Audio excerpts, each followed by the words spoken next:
आज का टॉपिक है इमेजिंग।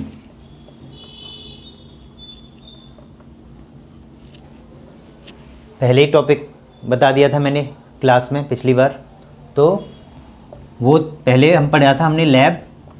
अब हम इमेजिंग के स्टैंडर्ड पढ़ेंगे। स्टैंडर्ड स्टार्ट हो रहा है AAC 9। सो AAC 9 का पहला जो स्टैंडर्ड है, पहला जो ऑब्जेक्टिव एलिमेंट है 1। अच्छा, स्टार्ट करने से पहले मैं बेसिक आपको बता दूं कि जो लैब के स्टैंडर्ड थे सारे, चाहे वो स्कोप का था, चाहे वो क्वालिटी का था, चाहे वो सेफ्टी का था, 3 स्टैंडर्ड पढ़े थे ना लैब में। सेम इमेजिंग में भी वही रहने वाले हैं, बस इमेजिंग पैरामीटर्स यहाँ पर ऐड ऑन हो जाएंगे। ठीक है, सो इमेजिंग के बारे में आपको यहाँ पर पढ़ना है। सो इसमें थोड़ा सा लीगलिटी भी आ जाती है इमेजिंग में, इसलिए पहले स्टैंडर्ड में स्कोप के साथ साथ हम लीगल चीज़ों के बारे में बात करेंगे। सो इमेजिंग का जो स्टैंडर्ड है, imaging scope AAC 9 chapter 1 AAC का स्टैंडर्ड 9। इसमें सबसे पहले रिक्वायरमेंट आती है लीगलिटी की, यानी कि जो हमारी स्कोप है इमेजिंग की,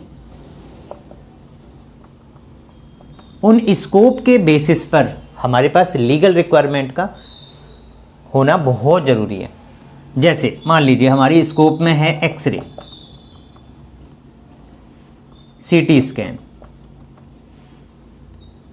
डेंटल एक्सरे, USG यानी कि अल्ट्रासाउंड, MRI, मैमोग्राफी एक्सेट्रा। दुनिया भर की स्कोप हमारे पास इमेजिंग में हो सकती है। PET CT,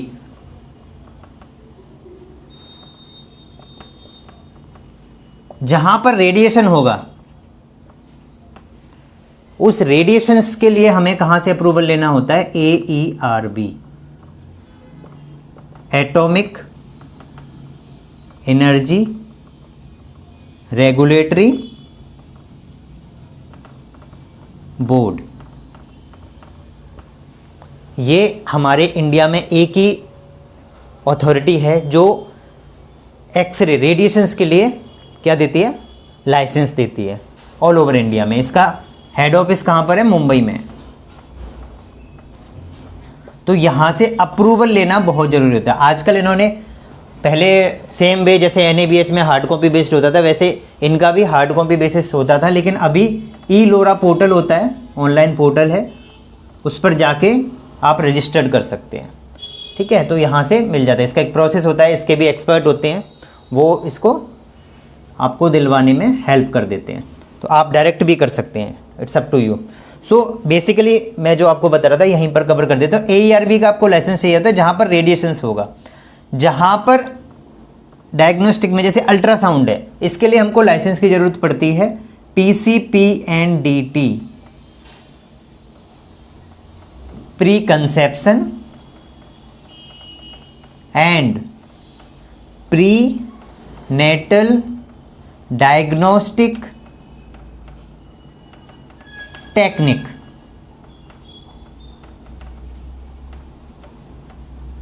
ये लाइसेंस की हमें रिक्वायरमेंट पड़ती है अल्ट्रासाउंड के लिए, और कुछ लोगों को अगर नहीं पता है तो MRI के लिए भी हमें PCPNDT लेना जरूरी होता है।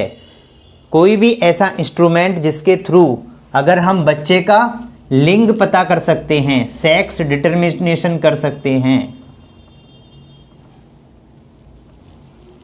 तो उसके लिए हमें PCPNDT का लाइसेंस लेना जरूरी होता है। राइट,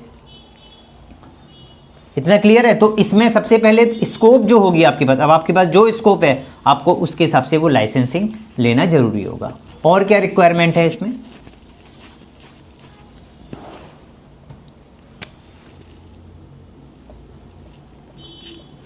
स्कोप ऑफ इमेजिंग,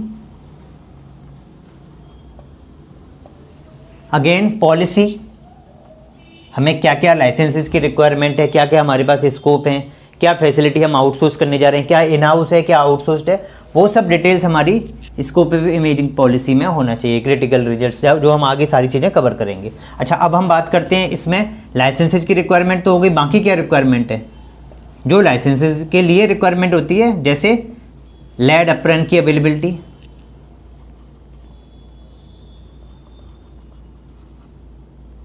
अब एक चीज़ और मैं आपको यहीं पर क्लियर कर देता हूँ। लेड अप्रन जो हमारे पास होगा वो टेस्ट भी होगा कि वो उसकी क्वालिटी चेक करेंगे हम थ्रू एक्सरे या फ्लोरोस्कोपी या सीटी करके कि कहीं उसमें ब्रेक्स तो नहीं है, कहीं उसमें वो टूट तो नहीं गया है लेड उसका। तो इस चीज़ को हमें चेक करना होगा एटलीस्ट एनुअली। कुछ ऑर्गेनाइजेशन में 6 मंथली करते हैं, सो दैट कि जो स्टाफ इसको पहन रहा है उसको रेडिएशन एक्सपोजर से सेफ किया जा सके, इस चीज़ का ध्यान रखना है। उसके अलावा TLD बैच, थर्मो ल्यूमिसेंट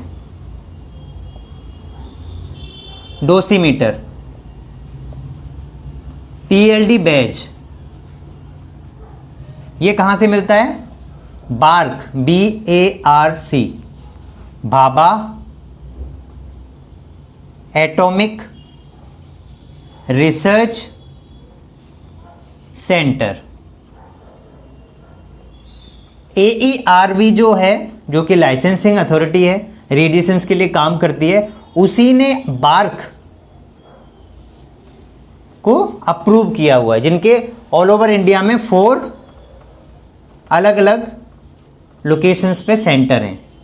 जैसे नॉर्थ के लिए जनरली भिलाई से आता है, तो वहाँ पर आपको TLD बैच के लिए अप्लाई करना होता है। जितने भी आपको TLD बैच चाहिए होते हैं अपने स्टाफ के लिए, वो आप TLD बैच वहाँ से मंगा सकते हैं और स्टाफ को ये पहनना ज़रूरी होता है। TLD बैच क्यों ज़रूरी होता है मैं वो भी आपको बता दूँ, क्योंकि TLD बैच क्या करता है, TLD बैच रेडिएशंस जो हैं उसको मॉनिटर करता है,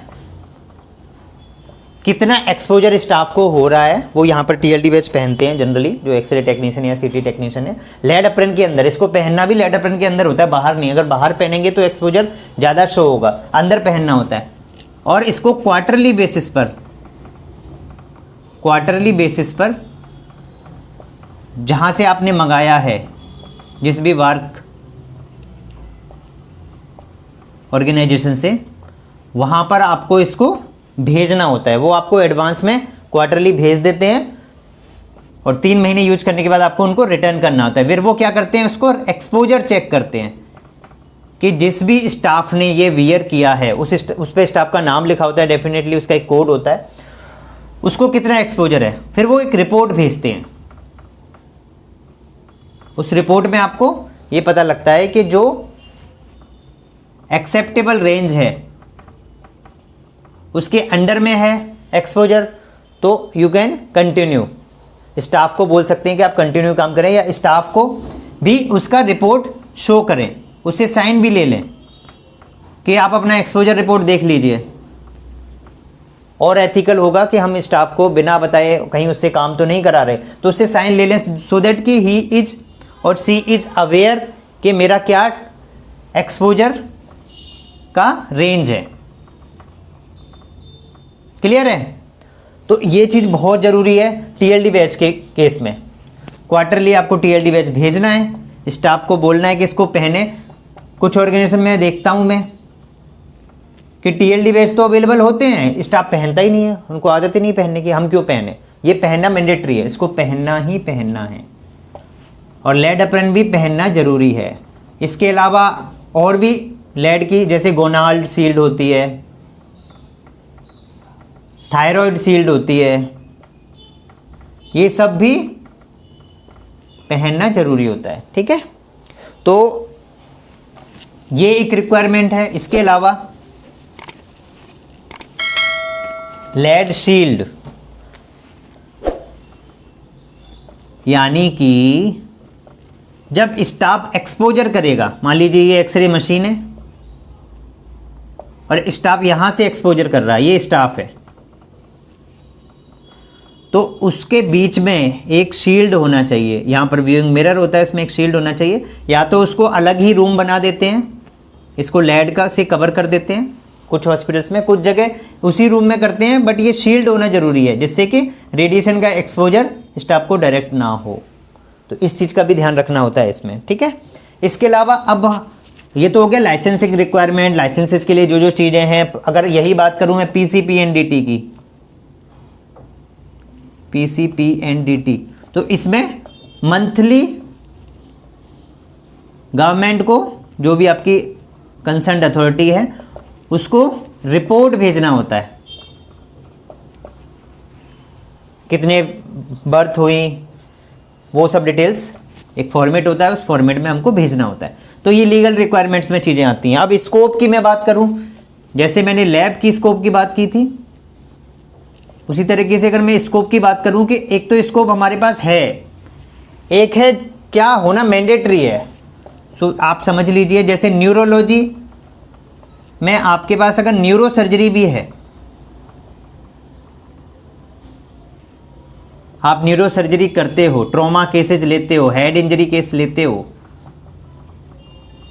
और आपको उसका स्कोप चाहिए एनएबीएच में, तो आपके पास CT स्कैन फैसिलिटी होना मैंडेटरी है।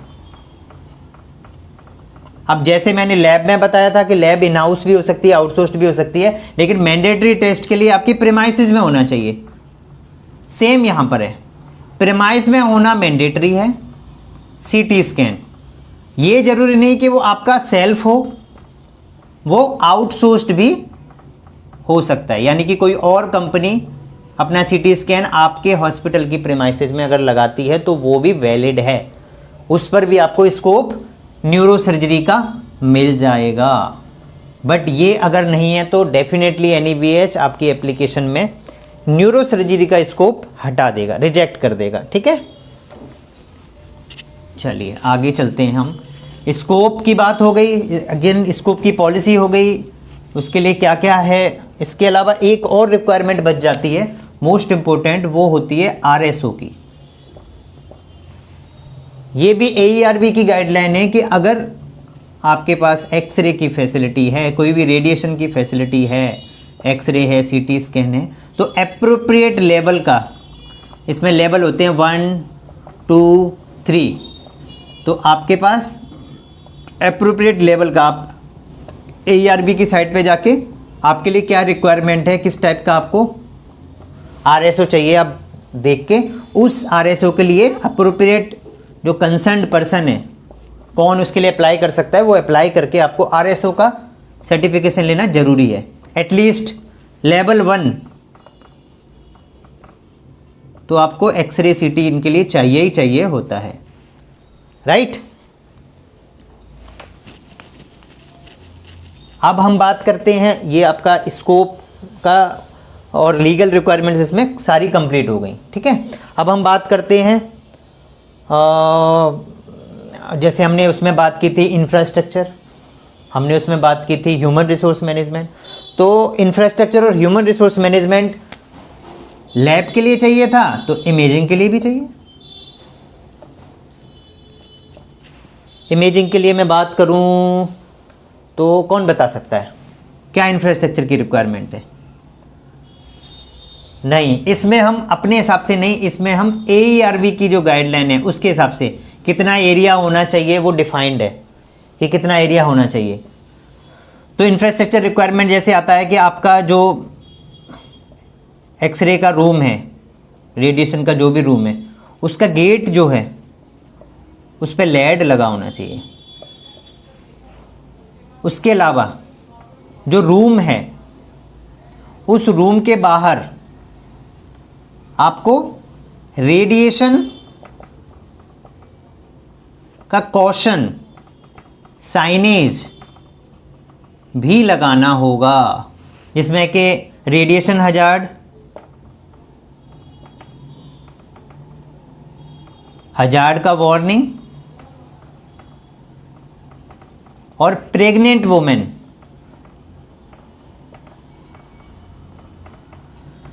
का कॉशन साइनेज, ये साइनेज भी AIAERB की साइट पर मिलता है। उनका डिफाइंड साइनेज है जिसमें प्रॉपर तरीके से ऐसे इस टाइप से करके एक रेडिएशन का एक्सपोजर बना हुआ है।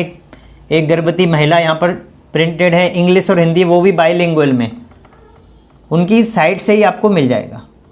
और उसके साथ में आपको एक लाइसेंस भी, जो आपका AERB का लाइसेंस है, जो भी फैसिलिटी आपके पास है, मान लीजिए एक्सरे, तो एक्सरे का लाइसेंस उसके साथ में डिस्प्ले करना है। यहाँ पर ऊपर एक इक्विपमेंट का डिटेल्स भी मेंशन होता है, वो एक प्रॉपर फॉर्मेट है। वो मैं एडवाइस करूँगा कि आप AERB साइट पे जाएं, वहाँ से उस फॉर्मेट को लें और उसी को आप अपने रूम के बाहर डिस्प्ले करें, तो उसमें कहीं कोई प्रॉब्लम नहीं आएगी फ्यूचर में कभी भी।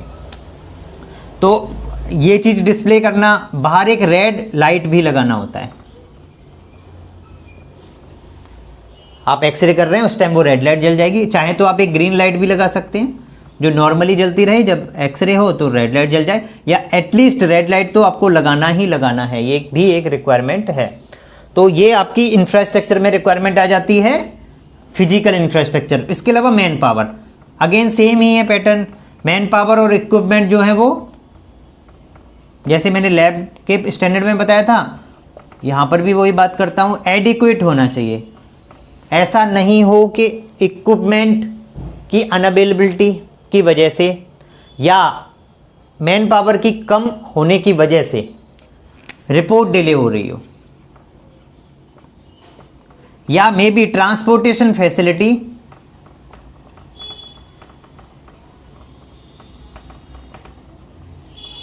या एडिक्वेट मैन पावर ट्रांसपोर्टेशन होने के लिए रिपोर्ट डिले हो रही हो।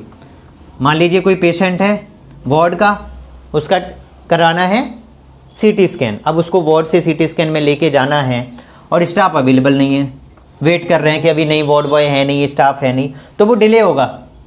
तो दिस इज़ नॉट ओके, आपको एडिक्वेट स्टाफ रखना होगा, ये भी एक आपकी रिक्वायरमेंट है। अगेन सेम, बाकी चीज़ें कुछ कुछ तो सेम ही रहने वाली हैं। क्वालिफाइड स्टाफ है, यानी कि जो टेक्नीशियन है, एक मिनट, जो टेक्नीशियन है वो आपके MRT मेडिकल रेडिएशन टेक्नोलॉजी, ये कोर्स होते हैं, डिप्लोमा कोर्सेज वगैरह, वो कोर्स सर्टिफिकेशन कोर्स वगैरह करे हुए होने चाहिए। RSO तो होना ही चाहिए। डॉक्टर जो है radiologist, MBBS MD radio diagnosis, वो डॉक्टर भी आपके पास अवेलेबल होना चाहिए, क्वालिफाइड डॉक्टर जो रिपोर्टिंग करेगा। डॉक्टर रिपोर्टिंग करेगा डेफिनेटली।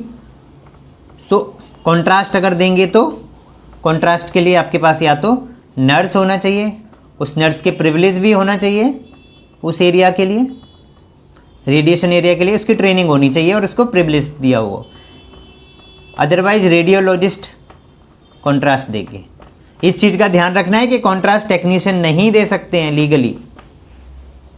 सो कॉन्ट्रास्ट कभी भी टेक्नीशियन से ना दिलवाएं, या फिर एनेस्थेटिस्ट दे सकते हैं। तो जो भी आपका जैसा भी सेटअप है उसके हिसाब से आपको प्लान करना है कि क्वालिफाइड स्टाफ हो। ये सब पॉलिसी में भी हमें डिफाइन करना पड़ेगा, राइट। स्कोप जो है वो डेफिनेटली हमें डिस्प्ले भी करनी होगी, जैसा स्टार्टिंग का पहला AAC 1 में ही पढ़ा था कि हमें स्कोप एंड सब स्कोप डिस्प्ले ही करनी है। तो आपको अपनी इमेजिंग की स्कोप भी डिस्प्ले भी करनी है। और अगेन जब डिस्प्ले करनी है और पेशेंट रिलेटेड है तो बाइलिंगुअल डिस्प्ले होगी। बाइलिंगुअल आप समझते ही हो क्या, ठीक है, क्या होता है बाइलिंगुअल। तो डेफिनेटली आपकी लोकल लैंग्वेज और आपकी इंग्लिश लैंग्वेज में डिस्प्ले होना चाहिए। अब मैं बात करूंगा आपसे टैट। टैट आप समझ ही चुके हैं, टैट क्या है, टर्न अराउंड टाइम। स्टार्ट कब किया हमने एक्सरे करना या अल्ट्रासाउंड करना या CT स्कैन करना, और कब वो कंप्लीट हुआ। तो सबसे पहले तो ये डिफाइन हो, हर टेस्ट के लिए हमारा टैट डिफाइन हो, चाहे वो इन हाउस हो चाहे वो आउटसोर्स्ड हो। जैसे मान लीजिए हम एमआरआई के लिए बाहर पेशेंट भेजते हैं तो भी हमारा टेट डिफाइंड होगा कि कितने टाइम पर रिपोर्ट आ जाएगी, ये हमको उस आउटसोर्स एजेंसी से लेना होगा, जो हम आगे क्वालिटी पैरामीटर्स में भी पढ़ेंगे। टेट डिफाइंड होना चाहिए। देन टेट के बाद टेट में आपको क्या करना है, टेट अगर सेम आपको इसका रजिस्टर भी बनाना होगा, उसमें टेट आपको मॉनिटर करना है, कितने बजे पेशेंट आया, कितने बजे आपने टेस्ट स्टार्ट किया, including waiting time. Waiting time आपको लैब के लिए भी, किसी भी डायग्नोस्टिक के लिए आपको, चाहे वो लैब हो चाहे वो इमेजिंग हो, कोई भी डायग्नोस्टिक टेस्ट होगा उसके लिए आपको वेटिंग टाइम भी नोट डाउन करना है कि पेशेंट ने कितना वेट किया। तो इसका भी रिकॉर्ड आपको रजिस्टर बनाने होंगे, right. TAT register, waiting time register,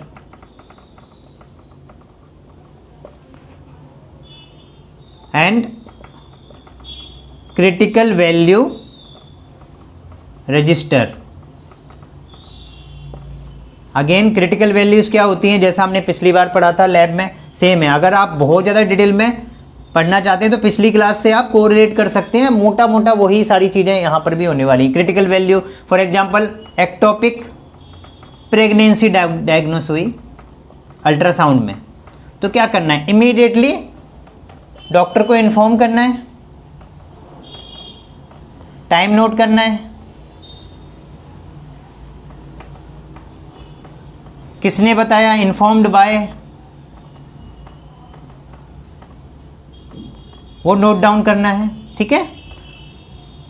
doctor available नहीं है, अगर फ़ोन नहीं लगा तो उस वार्ड में, आईसीयू में, जो भी लोकेशन है वहाँ पर वहाँ के नर्सिंग स्टाफ को, ड्यूटी डॉक्टर को या टेक्नीशियन जो भी वहाँ पर अवेलेबल है उनको इन्फॉर्म कर देना है आपको, right. So critical value record भी आपको मेंटेन करना होगा।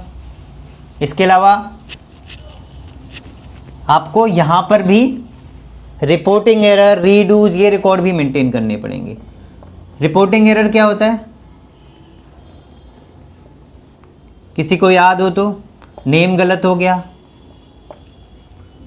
रिपोर्ट जो है वो उसमें मिस्टेक हो गई,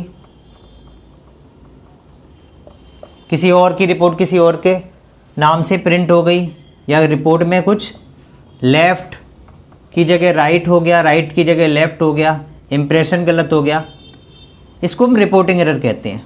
इसके लिए भी हमारे पास रजिस्टर होना चाहिए कि ऐसा क्यों हुआ। और इसमें भी अगेन वही सेम पैटर्न है कि ये दो तरीके से होगा, बिफोर डिस्पैच भी पता लग सकता है हमें कि रिपोर्टिंग एरर हुआ है, और आफ्टर डिस्पैच भी पता लग सकता है। बिफोर डिस्पैच होगा तो हम उसको करेक्ट करके पेशेंट को दे देंगे, या वार्ड में आईसीयू में जहाँ पर भी भिजवाना है भिजवा देंगे। आफ्टर डिस्पैच वार्ड या आईसीयू में भेज दिया हमने, या पेशेंट को हमने हैंडओवर कर दिया है, उसके बाद पता लगा तो वो क्या होगा, उसका रिकॉल होगा, उस रिपोर्ट को वापस मंगाया जाएगा। In case of hard copy में इशू किया है तो, अगर वो सॉफ्ट कॉपी में है, आपके यहाँ सॉफ्टवेयर सिस्टम है और ऑनलाइन रिपोर्ट जनरेट होती है, तो उस केस में आपको उस रिपोर्ट को अमेंड करना होगा। हार्ड कॉपी केस में भी अमेंड करना होगा, सॉफ्ट कॉपी केस में भी अमेंड करना होगा। अमेंडेड रिपोर्ट देना होगा और इन्फॉर्म करना होगा पेशेंट को कि this is your correct report. आप पुरानी वाली रिपोर्ट को अपने सिस्टम से डिलीट कर दीजिए, या आपके पास हार्ड कॉपी है तो उसको आप हमें वापस दे दीजिए और करेक्ट रिपोर्ट अपने पास रखिए, क्योंकि गलत रिपोर्ट से, जैसा मैंने बताया, सारे डिसीजन केयर प्लान उसका गलत हो सकता है। सो अमेंडेड रिपोर्ट देंगे तो उसमें एक क्वेश्चन भी डालेंगे हम, amended report kindly ignore previous one या प्रीवियस रिपोर्ट, ये भी मेंशन करना जरूरी होता है, राइट। तो इसमें कोई कन्फ्यूजन तो नहीं है। रिपोर्टिंग एरर, अब कभी कभी क्या होता है, रीडूज भी होता है, ठीक है। अब रीडूज की बात करें हम, रीडूज समझते हैं, सेम जैसे बताया था लैब की क्लास में, री मतलब दोबारा करना, डूज दोबारा करना। तो कभी कभी क्या होता है, जैसे आपने एक्सरे किया, आपकी भी मिस्टेक हो सकती है, पेशेंट की भी गड़बड़ हो सकती है। मान लीजिए पेशेंट मूव कर गया, ठीक है, मूव कर गया, हिल गया, फिल्म ठीक से नहीं आई, तो आप क्या करोगे, दोबारा करोगे ना एक्सपोजर। या आप भूल गए, पेशेंट ने चेन पहनी हुई थी, आपने फोटो खींच दिया, आप क्या करोगे, दोबारा एक्सपोज करोगे। तो दोबारा कर रहे हो आप, इसको हम रीडूस कहेंगे।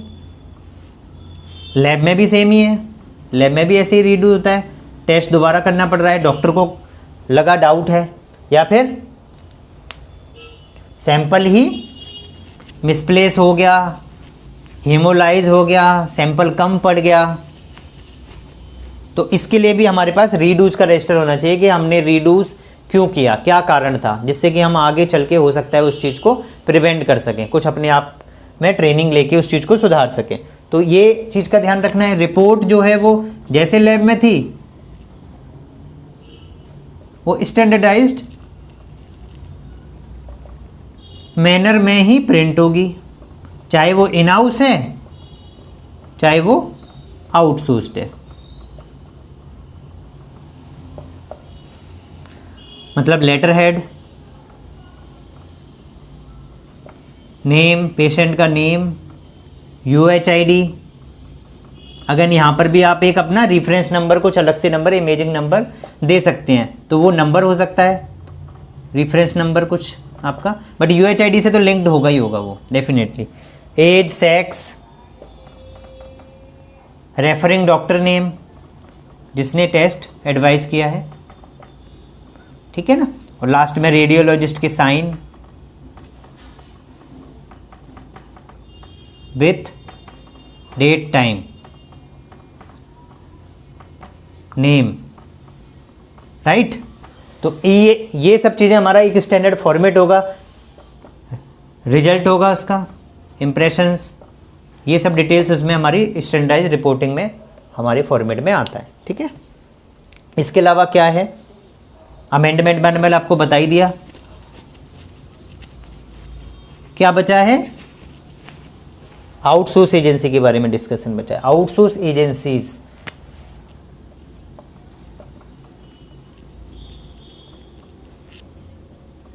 जिसके साथ हम MOU करने वाले हैं, तो उस MOU में क्या मेंशन होना चाहिए, याद होगा सबको, क्वालिटी पैरामीटर्स, जिसको हम ऑडिट भी करेंगे, राइट। विजिट करेंगे ना, कम से कम 6 मंथली या एटलीस्ट एनुअली, जहां पर भी फैसिलिटी को हमने आउटसोर्स किया वहां पर हम विजिट करेंगे, ऑडिट करेंगे, जो जो क्वालिटी पैरामीटर्स हमने डिसाइड किए या MOU में हमने मेंशन किए, वो सारे पैरामीटर, एक एक पैरामीटर उसमें क्या होगा, कवर होगा, उसको हम ऑडिट करेंगे। और अगर डेफिशिएंसी मिली, मान लीजिए आपको मिला कि जो उनके पास ट्रांसपोर्टेशन ट्रॉली है, वो ट्रॉली में बेल्ट नहीं है, सेफ्टी बेल्ट नहीं है, या साइड रेल्स नहीं है, तो हम उनको एडवाइस करेंगे कि आप साइड रेल्स लगाइए, हमारे पेशेंट के लिए ज़रूरी है, सेफ्टी के लिए फॉल हो सकता है पेशेंट। उनके पास बायोमेडिकल वेस्ट के बिन्स नहीं है मान लीजिए, तो ये सब हम पैरामीटर्स में मेंशन कर सकते हैं MOU के में क्वालिटी पैरामीटर्स को, कि आपके पास बायोमेडिकल वेस्ट की बिन होना चाहिए, आइडेंटिफाइड स्टाफ होना चाहिए, कि अगर उनकी एम्बुलेंस आती है तो कौन आएगा लेने के लिए, कौन स्टाफ होगा, हमें किससे कोऑर्डिनेट करना है, इस चीज़ का ध्यान रखना है। अगर हमारा स्टाफ जाएगा वहाँ किससे कोऑर्डिनेट करना है, क्या करना है, तो वो आइडेंटिफिकेशन हमें पता होना चाहिए, राइट। उसके अलावा ट्रांसपोर्टेशन के लिए सेफ्टी का ध्यान रखना है, जैसे बेल्ट्स इन व्हीलचेयर, स्ट्रेचर, ये बेल्ट्स होने चाहिए हमारे पास अवेलेबल, ठीक है।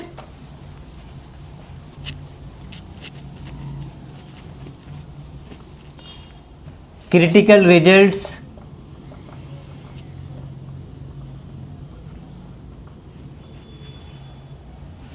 टैट, वेटिंग टाइम,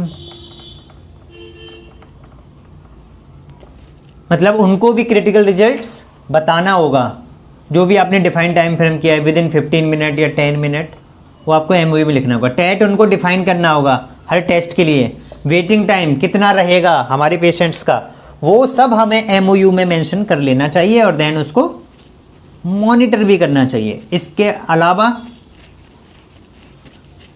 हमें किस चीज़ का ध्यान रखना है कि जो एमओयू है उस एमओयू की वैलिडिटी मेंशन हो फ्रॉम टू। मैं देखता हूँ कुछ एमओयू में वैलिडिटी ही नहीं होती है, it is not acceptable. Validity होना चाहिए, कब से कब तक वैलिड है, और स्टैम्प पेपर पे होना चाहिए एमओयू, ये भी रिक्वायरमेंट है। कुछ ऑर्गेनाइजेशन में वो लेटर हेड पे प्रिंट कर लेते हैं, that is also not acceptable, that is not valid MOU, right. MOU कह लीजिए आप उसको, टाई अप कह लीजिए आप उसको, एग्रीमेंट भी बोलते हैं। तो ये आपका प्रॉपर स्टैम्प पेपर पे होना चाहिए, दोनों पार्टी के साइन होने चाहिए, बोथ पार्टीज, राइट। विटनेस के साइन होना चाहिए, राइट। तो ये मोटा मोटा एमओयू का जो फॉर्मेट है उसमें ये सब चीज़ें कवर होना चाहिए, राइट। तो ये था हमारा स्कोप ऑफ इमेजिंग का AAC स्टैंडर्ड 9 पहले चैप्टर का। इसमें किसी को कोई डाउट नहीं, कुछ पूछना है तो पूछ लीजिए। तो अगला जो टॉपिक है वो क्वालिटी के बारे में हम इसी इमेजिंग का कवर करेंगे, ठीक है। चलिए, थैंक यू।